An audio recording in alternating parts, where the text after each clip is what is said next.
Sobre la base de lo que hemos escuchado, me gustaría, en primer lugar, Franco, de pronto, darte a ti esta oportunidad inicial de comentarnos sobre la experiencia que has desarrollado aplicando esta perspectiva de liderazgo adaptativo, cómo la has sentido, cómo la has aplicado, qué resultados has tenido. En fin, empecemos la conversación y vamos viendo, conforme se van desarrollando los argumentos, si es posible hacer una segunda intervención o de pronto yo les hago alguna presentación.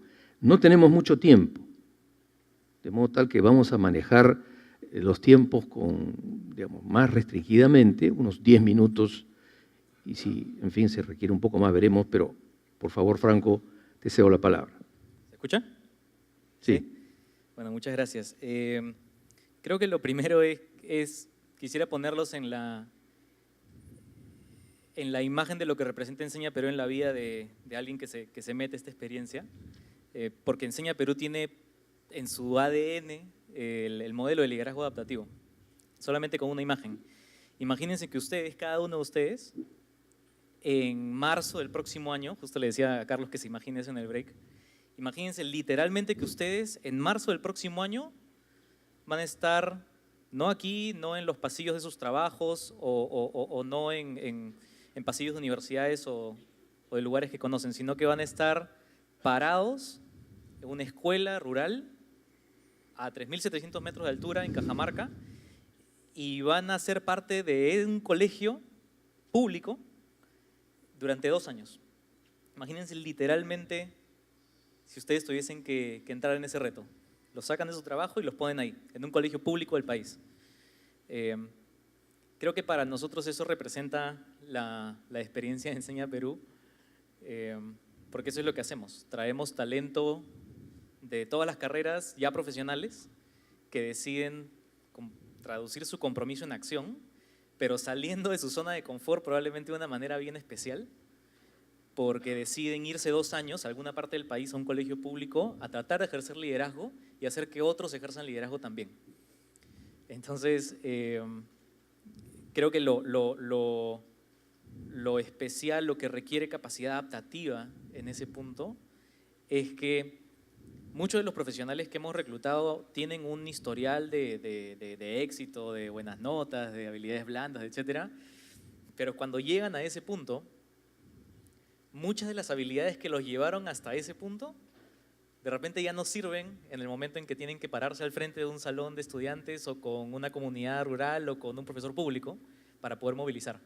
Y creo que ese es el fondo del desafío que proponemos en el programa de liderazgo de Enseña Perú para cientos de profesionales que todos los años se unen y se van a alguna parte del país a tratar de probar su propia capacidad, ¿no? Y nosotros tenemos este enfoque desde las personas en donde los entrenamos en la parte técnica, como decía Martín, como decía Juan Carlos, en la parte técnica de enseñanza, de herramientas, de habilidades blandas, etcétera, pero también en la base del desarrollo personal que tenemos con estos profesionales, los ayudamos a confrontar sus propios supuestos sobre la experiencia, sus propios supuestos sobre sí mismos y sus propias barreras para ejercer liderazgo.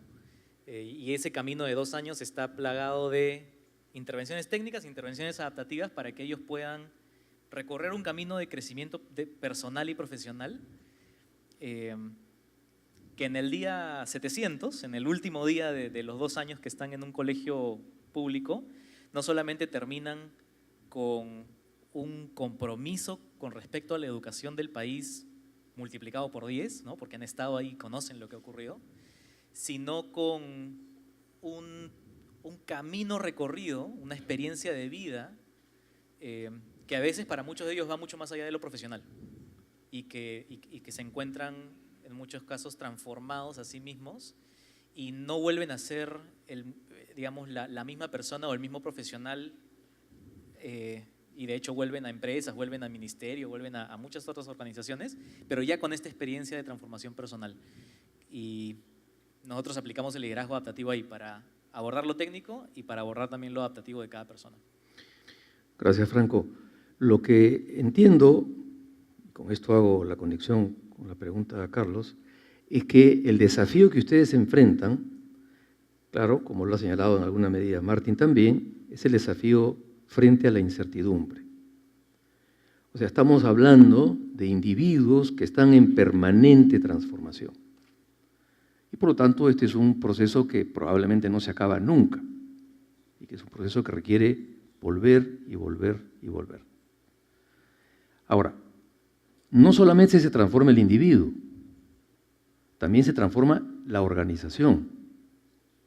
Entonces, tomando en consideración estos elementos, la transformación del propio individuo y la transformación de la organización, creo que los ejemplos han servido para mostrarnos un poco los desafíos también.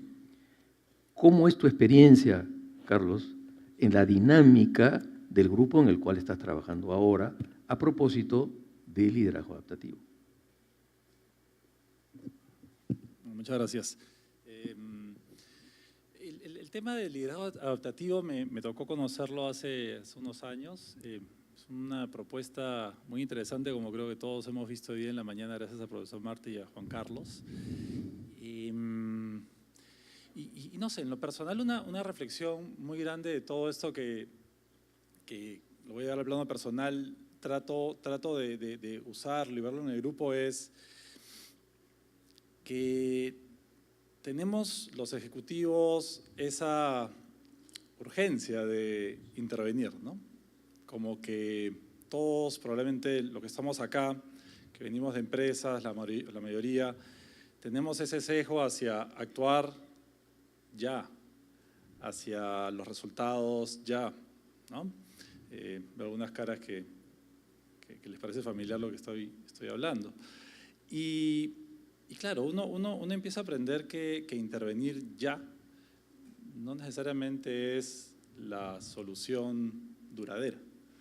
Entonces, creo que parte de esta metodología nos hace pensar que un liderazgo efectivo demanda que maduremos las cosas, que no tengamos miedo a no saltar de frente a solucionar las cosas. El grupo nuestro crece muy rápido y la verdad que hacemos muchas cosas ya, pero vamos aprendiendo también que es importante diferenciar lo que ellos decían, problemas técnicos de problemas adaptativos, que es algo bien importante, la verdad, ¿no? Porque si lo primero pasa por solucionar rutinas, lo segundo pasa por cambiar formas de pensar y de sentir de la gente.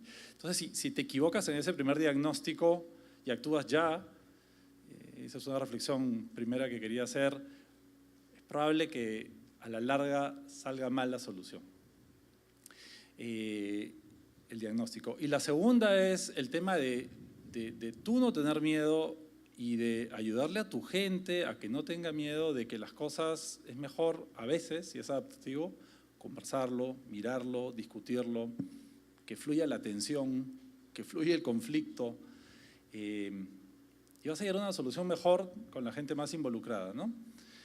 No sé si más adelante lo vamos a hablar, pero si no, algo que al haber vivido en algunos países distintos, sobre todo en Estados Unidos, que tienen otra forma de hacer las cosas, ¿no? Pero algo que yo les admiro mucho a ellos y es que pueden poner los problemas sobre la mesa. Nos cuesta un poquito a nosotros a veces poner las cosas sobre la mesa, decir porque qué van a decir o qué puede pasar si lo hago o para qué me arriesgo. Y la otra es porque las personas nos tomamos a veces personal cuando hay un problema, que de repente yo tuve algo que ver en la creación de esa solución y me lo tomo personal. Entonces nos cuesta un poquito a veces aquí en nuestro entorno, uno, atrevernos a poner los problemas y dos, no tomarlos como personal. En fin, yo te diría que de repente por ahí, ¿no? El tema de diferenciar qué tipo de problema enfrentas, el no tener miedo a esperar un poquito, madurar las cosas y tercero, tú dar el paso y tú fomentar que la gente no tenga miedo a poner los problemas sobre la mesa. Orlando, tú que tienes una mirada que ha recibido, digamos, influencia de varias disciplinas, en particular del psicoanálisis, partimos generalmente de la idea que los individuos tenemos un inconsciente. y que ese inconsciente es inmenso, inagotable. Pero por las cosas que estamos escuchando, simplemente para colocar el tema sobre la mesa, también podríamos sostener que las organizaciones tienen un inconsciente que no siempre podemos identificar o que no siempre podemos eventualmente reconocer y transformar. Entonces, tomando la idea de learning, ¿no? O sea, aprendizaje, que no es lo mismo que enseñar. Hay una distinción, ¿no?, entre aprender y enseñar. Yo aprendo todos los días, no enseño todos los días, o de pronto enseño sin darme cuenta. Pero en base a tu experiencia, a la mirada que has hecho del tema del liderazgo adaptativo, a tu formación compleja que has adquirido a lo largo de tu carrera profesional, ¿cómo percibes esta iniciativa, esta perspectiva de liderazgo adaptativo? ¿Cómo podrías, de alguna manera, sobre la base de ejemplos que tú has vivido o conocido, poder presentarla? Gracias. Difícil tu pregunta, sí. El inconsciente es amplio e incontrolable también, ¿no? Fíjate, hablando de liderazgo, mi percepción es que básicamente hay dos conceptos que son claves en la palabra liderazgo, ejecutar el liderazgo. Uno es el tema de motivación e impulsar a las personas y compren lo que tú crees que se puede hacer o se debe hacer, ¿no? Un tema de motivación. Y el otro es el tema de cambio, ¿no?, que es la parte más complicada de repente o más difícil. Y tenemos un montón de información sobre cómo deberíamos manejar el tema del liderazgo y académicamente estamos con mucha información respecto a diferentes maneras de acercarse al tema, ¿no? O sea, independientemente de estas dos columnas o estos dos puntos referenciales de motivación y llevar las personas adelante e integrarse con las personas y el tema de cambio, hay mucha información, como les he comentado, sobre teorías de liderazgo vinculadas a características o de personalidad como autoritarios o carismáticos o controlistas, etcétera. Hay teorías sobre, quizás un poco más científicas por el tipo de análisis que se han hecho sobre el liderazgo del nivel 5, creo que hay del doctor Collins, que ha hecho un estudio sobre empresas importantes en Estados Unidos, el liderazgo transformacional, el liderazgo más pragmático de Peter Drucker, donde básicamente preguntarse qué cosa hay que hacerlo y hacerlo relativamente bien y ejecutarlo bien, ¿no? Ejecutar, que es un tema que tú lo has nombrado, Marty, y efectivamente tiene que ser así. Las empresas exitosas ejecutan bien sus proyectos. Y el tema adaptativo, que para mí no voy a decir que es nuevo, pero es algo relativamente nuevo para el conocimiento académico del mundo empresarial, y tiene muchísimo valor, por lo menos en lo que yo he entendido, y he razonado mucho con las cosas que yo en el pasado he realizado, pero también he aprendido algo importantísimo o he notado algo que no lo tenía muy claro o no lo tenía muy identificado, que era esta diferencia entre los problemas adaptativos y los problemas técnicos, o los retos adaptativos y los problemas técnicos. Yo creo que es un punto muy valioso de esta metodología, de esta lectura de liderazgo, a la cual ya bajo la mirada de la experiencia de la psicología, del psicoanálisis, etcétera, se puede también entender esta diferencia entre el problema técnico y el problema adaptativo, mirándolo de la siguiente forma. Normalmente los problemas adaptativos lo que están haciendo es cambios en la cultura de la organización o cambios en la identidad de la organización. Cuando me refiero a cultura me refiero a todas las normas, a todas las reglas, conscientes e inconscientes, a todos los procedimientos que están presentes de alguna manera en la organización, nos dicen cómo debemos actuar y cómo debemos relacionarnos con las otras personas de la organización. Y el tema de identidad, que al final se forma por elementos comunes que compartimos dentro de una organización y hace que sintamos que pertenecemos a esa institución, que es una institución diferente y única, ¿no?, que es el tema de identidad. Entonces, cuando hay cambios en el tema cultural, que es normas, procedimientos, instrucciones, estilos, etcétera, o cambios en el tema de la identidad, como puede ser, Juan Carlos comentó de la persona que fue el símbolo de la organización y se pierde, por ejemplo, un cambio de marca, una fusión, elementos de este tipo que se han modificado, que eran muy importantes en la percepción de identidad de las personas dentro del grupo, ahí aparece un elemento adaptativo, un reto adaptativo en la cual el gerente o el líder de la organización tiene que tener mucho cuidado para manejarlo él directamente, ¿no? Entonces, yo creo que hay muchas maneras de mirar el tema del liderazgo. Hoy día hemos aprendido algo adicional, algo importante vinculado a la cultura y la identidad que creo que resuena mucho en lo que yo entiendo y conozco de mi gestión como líder de una organización, pero manteniendo estos dos pilares que son la motivación de las personas y el cambio, yo creo que es responsabilidad de todos nosotros como líderes conocer de alguna manera todas estas posibilidades de entendimiento, de liderazgo, pero en la práctica, al momento que uno las lleva adelante y el estilo que va a utilizar para poder ejecutar el papel de líder que uno tiene, yo creo que uno debe seleccionar algunos que le resuenan más y que deben ser como que la materia prima más común de nuestra gestión como líder en la organización, pero tener toda la caja de herramientas listas. O sea, yo en mi experiencia, y las personas que han trabajado conmigo lo podrían confirmar, en un momento he sido un líder bien autoritario también, ¿no? En un momento he sido un líder fuerte, en un momento he sido al contrario de un líder inexistente también, ¿no? O sea, no estar presente, o sea, tú has conversado, Carlos, sobre el tema de intervenir rápidamente, ¿no? Yo inclusive cuestionaría de antes, o sea, inclusive intervenir, o sea, no estar presente a veces es un buen espacio de conocimiento y crecimiento para las personas que tienen que hacer lo que al final es lo más difícil en una empresa, que es tomar decisiones, ¿no? Un gerente o un líder presente constantemente es casi un inhibidor de decisiones del resto de las personas. Entonces, yo creo que la función del líder o la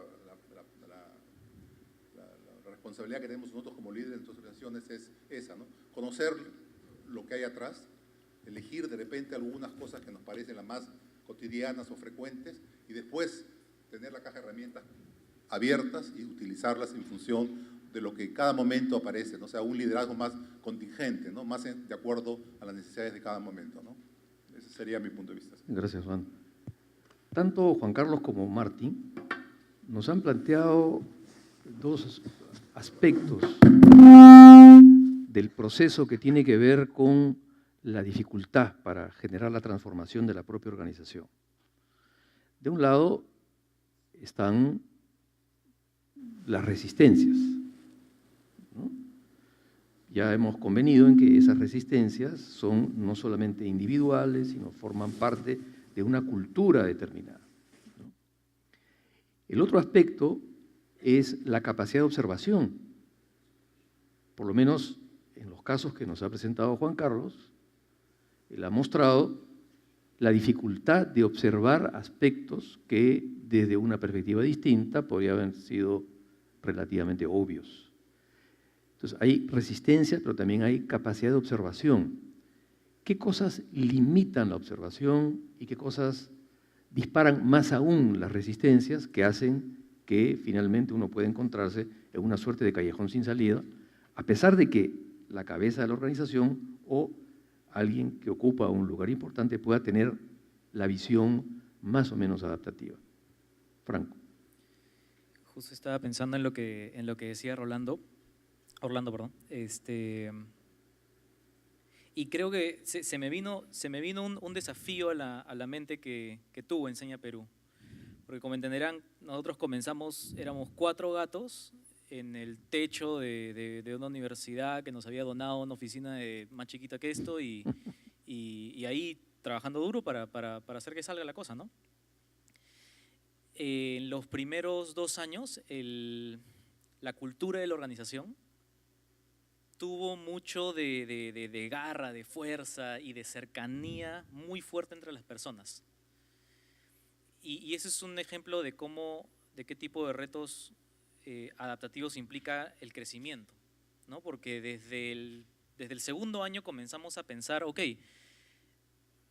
va a haber un momento en el que lleguemos a un tamaño de la organización en donde esa cultura no se va a poder vivir de la misma manera, porque si hay 150 personas hoy en la organización, no todo el mundo se conoce con la misma cercanía que cuando había 4, ¿no?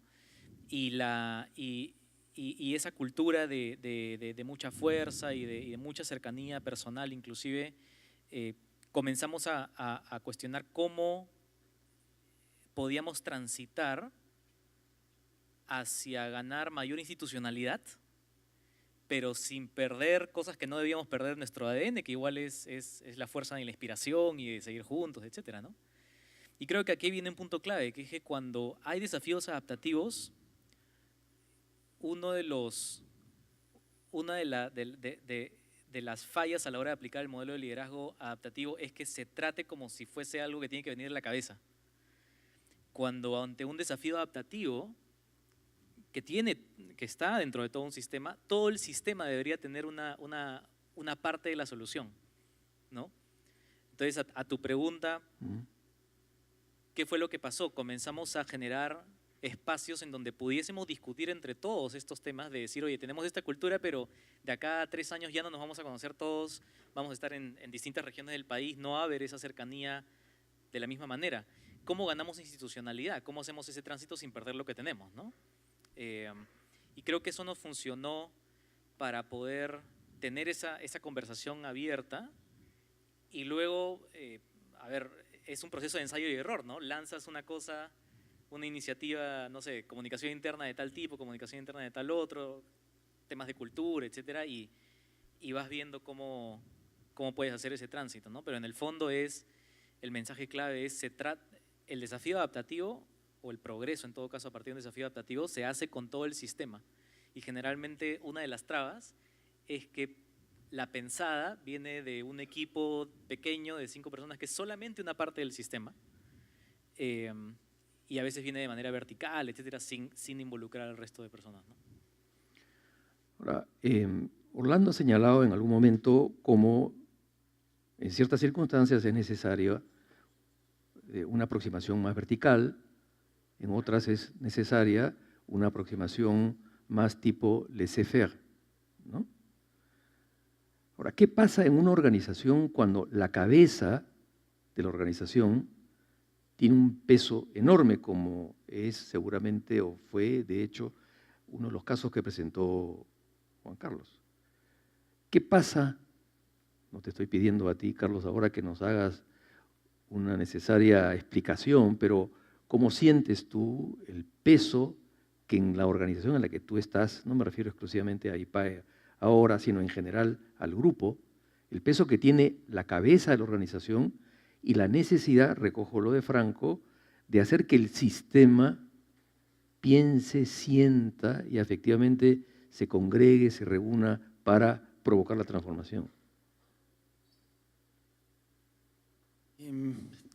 Yo he visto los 2 tipos, ¿no? O sea, organizaciones donde hay una cabeza que ambas tienen una presencia muy grande, pero en un caso empodera a, si quieres decir, a los abajo, ¿no? Con una visión clara.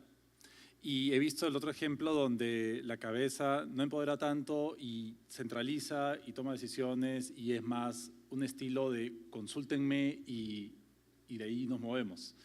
El primero, creo que a la mayoría nos parecerá un modelo mucho más sostenible, ¿no? Entonces, creo que al final lo que termina pasando con las grandes organizaciones en la historia es que pasan cabezas históricas y las organizaciones siguen moviéndose al mismo ritmo o mejor que antes inclusive, ¿no? Ahora todos estamos muy a la expectativa de ver qué va a pasar con Apple, ¿no? Estamos viendo qué va a pasar con esa compañía tan admirada y siempre hay ojos viendo cómo va a ser esa transición. Si la organización que dejó detrás será capaz por sí sola de volverse mejor y más grande. Vamos a verlo, el tiempo lo dirá, ¿no? Pero yo no creo que el hecho de tener un líder o alguien que centralice, o sea, la figura, sea necesariamente bueno o malo, va a depender de qué cosa construyó detrás. Quizá, ¿no? permítame esta repregunta, pero Juan Carlos decía, cuando toda la organización piensa igual, ahí tienes un problema, ¿no? Cuando tienes una cabeza demasiado grande y la sensación que pueden tener los ejecutivos que están por debajo es la de alinearse con esa cabeza, ¿cómo aseguras la diversidad, que es además la que te permite la sostenibilidad de este organismo vivo que es la organización? Claro, la cabeza también, ahora pensándolo, A veces es un equipo corporativo, Ya. es un headquarter, es un equipo central. Y las otras partes de la organización están supeditadas a ver qué decide, a ver qué dice, a ver qué dice ese grupo corporativo, ¿no? En fin, yo creo que debe haber mil formas de hacerlo. Una idea que se me viene a la mente es que desde una posición central, o como tú lo pones, de una cabeza, rayar la cancha. O sea, yo creo que a las personas lo que nos gusta no es que nos digan qué hacer, lo que nos gusta es que nos digan, dentro de estos límites tú tienes libertad para actuar.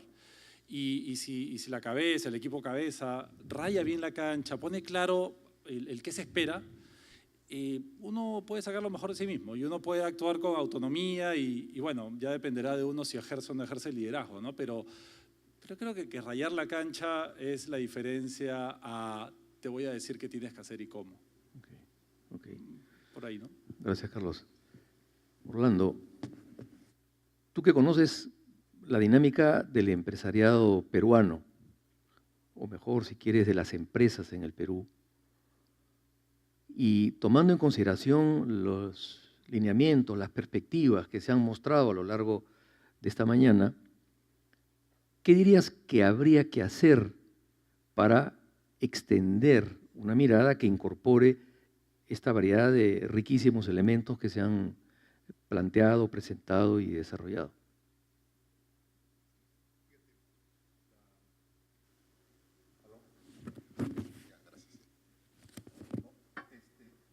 Yo creo que es conmigo. Soy yo.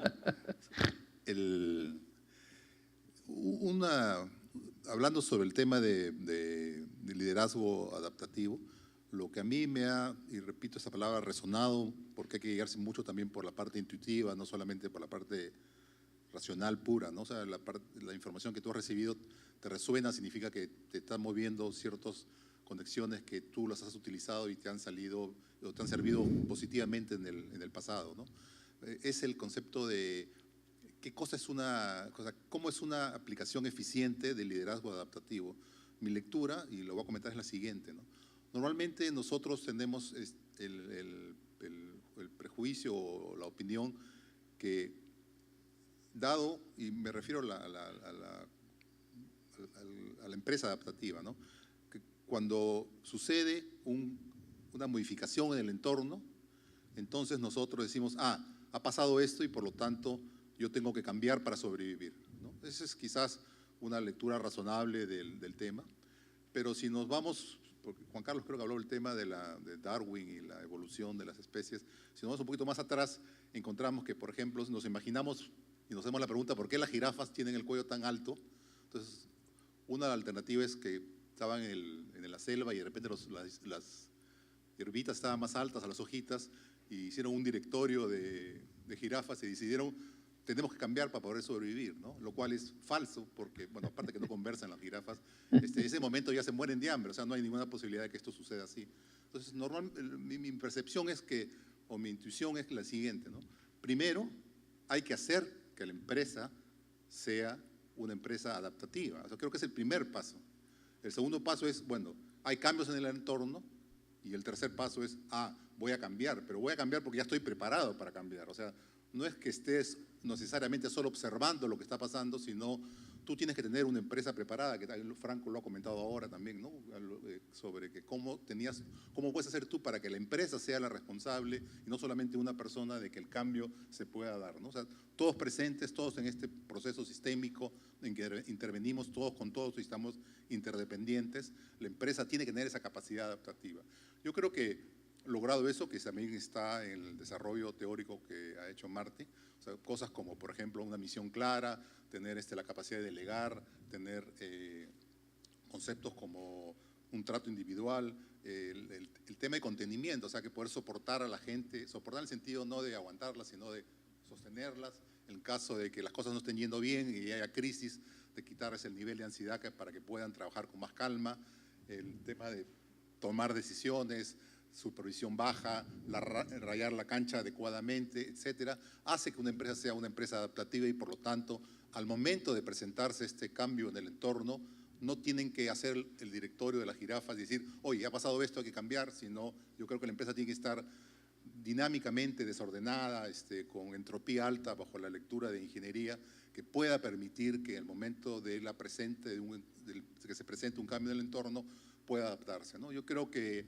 por ahí, si se entendiera, o sea, yo lo estoy entendiendo, de repente intuitivamente lo he hecho antes, pero hoy día con mucho más formalidad, que esto es la clave para que una empresa pueda adaptarse y pueda cambiar.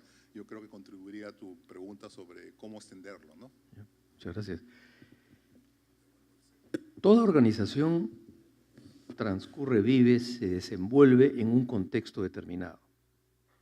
Es decir, en una cultura determinada que puede ocurrir, se convierte en un factor de resistencia también, que puede ser captado, y de hecho es captado, por los individuos que forman parte de esa sociedad. Aquí no le voy a preguntar a alguno en particular, sino a ver quién quiera responder esta pregunta. En el Perú, digamos, algunos, en fin, estudios o algunas dinámicas que ha permitido tener acceso a cuáles son las frases que caracterizan la dinámica del comportamiento de las personas. No es lo único, pero digo, es un elemento y por lo tanto hay que considerarlo de esta forma, aunque sea un elemento pequeño, pero algunas de las frases que caracterizan la dinámica de la sociedad peruana podrían tener que ver con roba pero hace obra, echa la ley, echa la trampa, el papel aguanta todo, el que puede, puede. Son frases que no admiten norma, salvo la norma de la corrupción, salvo la norma de la viveza, salvo la norma del cinismo. Entonces, en un contexto en que una organización forma parte de ese entorno pesado desde el punto de vista de la búsqueda de la transformación con un sentido ético, ¿cómo manejar? Claro, no hay una respuesta, no va a haber una respuesta, solamente una reflexión les pediría en todo caso. ¿Cómo manejar, cómo hacer para enfrentar este problema que es un problema, digamos, bastante gordo, ¿no? No sé quién de ustedes quisiera explorar el tema, si lo quieren de manera muy intuitiva y en todo caso espontánea. No es verdad una pregunta sencillita porque no tiene una respuesta tampoco sencilla, porque además no es un problema técnico. A ver, vamos a salvar al Perú. Bueno, es una pregunta de Perú y volteo la pregunta a los peruanos que estamos aquí, ¿no? Que seremos cuantos, unos 150 en empresas seguramente que mueven al país a un montón de gente, pero yo me imagino que para dejar esas preguntas en la historia, lo primero es que, ¿cuál es el propósito de este país? ¿Cuál es el propósito de ese país? No sé si los 120, 150 tenemos la misma respuesta en la cabeza, ¿no? Mi hipótesis es que yo no tengo una visión, no escucho una visión de nuestro país al 2030 unificado como sociedad. Y de repente, y especulo, si nos planteásemos eso de forma más clara, probablemente podríamos empezar a dejar atrás esas frases que mencionas y nos movilizaríamos un poco más juntos hacia algo concreto, ¿no? Es una aspiración concreta. Excelente, excelente. ¿Quieres, Orlando? Tú que estás más cerca de la educación y el futuro del país.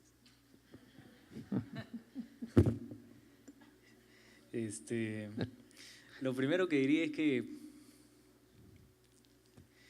yo creo que, a ver, nuestra filosofía es que realmente todo el mundo está cerca, ¿ya? ¿Por qué? Porque el tema de la educación no solamente… para mí todo lo que tú dices se ancla en lo que ocurre en la formación de la gente, ¿no? Y a la vez la manifestación de ello no solamente es las notas en un salón de clases o lo que fuese, sino es… lo conversamos la otra vez, ¿no? Observemos en la calle a ver cuánta gente está inclinada a tratar con amabilidad a otra persona o a moverse con reglas recontrabásicas de interacción con otros, cuando estás en tu carro, cuando estás fuera de tu carro, etcétera, ¿no? Creo que… yo estoy muy de acuerdo con el tema de la visión país. Es importante. Pero cuando me tocó hablar con gente, un montón de gente, en un momento comenzamos a hablar de cuáles son las barreras para llegar a eso, que quizás sean cosas que tengamos que adaptar. Eran algunas cosas de las que mencionaba Carlos, ¿no? De nuestra poca capacidad de poner temas sobre la mesa. En educación, por ejemplo, hay bastante de que como hay poca capacidad de tener acuerdos prácticos, entonces los planes en educación terminan teniendo 20 prioridades al mismo tiempo, porque vamos a poner todo lo que todo el mundo piensa, ¿no? O el currículo que le enseñan a los niños tiene un montón de cosas, ¿no? Y creo que probablemente si quisiéramos ser adaptativos tendríamos que poder decir, ok, nosotros vivimos en un país que está acostumbrado a no tener una visión y a convivir con eso. Y también estamos en un país donde hay muchas cosas que se normalizan, que ya están normalizadas, al punto que mucha gente ya es parte del vivir, ¿no? Un ejemplo que yo utilizo mucho es, bueno, yo era, no sé, pues habré tenido 10 años, estoy tratando de ver cuando era más niño, ¿no? Y yo no me acuerdo en qué momento surgió este tema que a mí me ocurre todos los días, de que cuando pago algo me revisan la moneda, ¿no? O el billete, pero todo el mundo lo hace. Y a veces no te das cuenta hasta cuando por ahí vas a otra ciudad o a otro país, etcétera, y te das cuenta que dices, oye, pero ¿por qué no me está revisando la moneda, ¿no? Y es algo que se normaliza ya. Yo creo que al final del día ningún problema es, o sea, en el marco de lo del liderazgo adaptativo tienes lo técnico y lo adaptativo, pero no hay un solo problema que sea solo técnico o solo adaptativo, sino que cuando miras cada desafío, hay partes de lo que puedes hacer que son técnicas y hay partes de lo que puedes hacer que son adaptativas. Y creo que la capacidad de poder, como decía Carlos, ponerte detrás y diferenciar qué parte es técnico, qué parte es adaptativo, qué cosas ya están completamente normalizadas dentro de un sistema y cómo movilizas a la gente para romper esos supuestos, para mostrar que hay una cosa distinta, etcétera. Esa parte es clave, ¿no? Para poder salir de… No sé, la otra vez se me ocurre, ¿no? Ahorita en el Perú en general se está discutiendo qué deberían aprender los niños, ¿no? Y es tan complicado para el sistema peruano educativo salir del curso de matemática, de comunicación, de historia, etcétera. A mí me encantaría, si alguien quiere hacerlo, que se haga una encuesta, por ejemplo, a la población. Creo que sería una intervención potente para levantar ese supuesto. Que se haga una encuesta a la población de cuánto del currículo peruano que te han enseñado a ti tú utilizas en el día a día. O sea, cuánto realmente utilizas. Y claro, enseñas geometría, logaritmos, etcétera, etcétera. Me encantaría, por ejemplo, ese para mí sería un ejemplo de que podría impulsar el discurso en otra dirección, ¿no? Muy bien. Y creo que ese tipo de intervenciones que van a los supuestos, que van a lo que se ha normalizado, que descubren una nueva manera de ver las cosas, creo que puede aportar un montón a cambiar la dirección de la narrativa, ¿no? Gracias, Franco. Audio Jungle.